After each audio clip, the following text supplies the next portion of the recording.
खऱ्या अर्थानं कालचं जे पत्र आलं धमकीचं त्याचा मी निषेध करतो।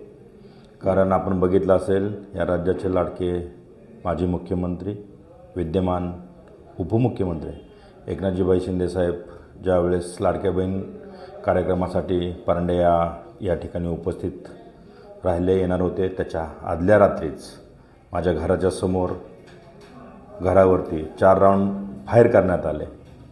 त्याच्यानंतर ह्याच्यातून आम्ही बाहेर पडत असतानाच इलेक्शनला सामोरं गेलो। इलेक्शन संपलं आणि जसं हे सगळं इलेक्शनचं वारं संपल्यानंतर आज आपण बघितलं असेल काल 4च्या दरम्यान एक पत्र आलं जे आमच्या दोन्ही भावांना म्हणजे माझ्या परिवारापर्यंत मी माझा लहान भाऊ केशव सावंत या दोघांनाही जे मारण्याचं जे धमकीचं पत्र आलं आणि आपण बघत असाल की कशा पद्धतीनं जे त्यावेळेस झालेलं फायरिंग होतं त्याचाही अजून कुठलाही या ठिकाणी तपास झालेला नाही, तोपर्यंतच ही परत दुसरी घटना घडते आहे।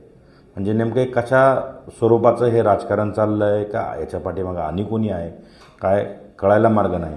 कारण त्याही तपासामध्ये अजून पोलीस प्रशासनाला कुठलीही गोष्ट निष्पन्न झाली नाही, तोपर्यंत काल हे पत्र आलं। त्याच्यामुळं माझं पोलीस प्रशासनाला विनंती आहे की आपण कधी बघणार आहात, म्हणजे काय आमच्या जीविताला दगाफटका झाल्यावर आपण बघणार आहात का? कारण तीही केस तशीच पडलेली आहे, काल हे नवीन आलेलं आहे।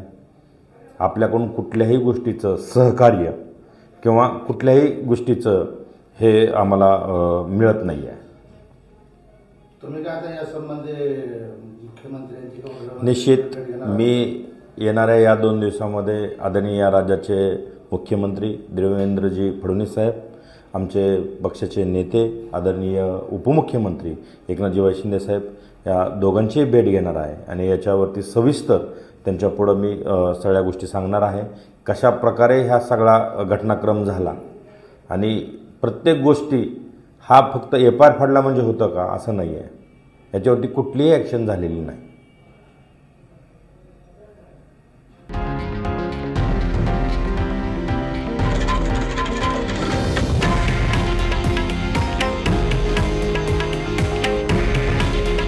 हे आहे देशातील नंबर 1 न्यूज नेटवर्क आणि आपण पाहत आहात TV9 मराठी।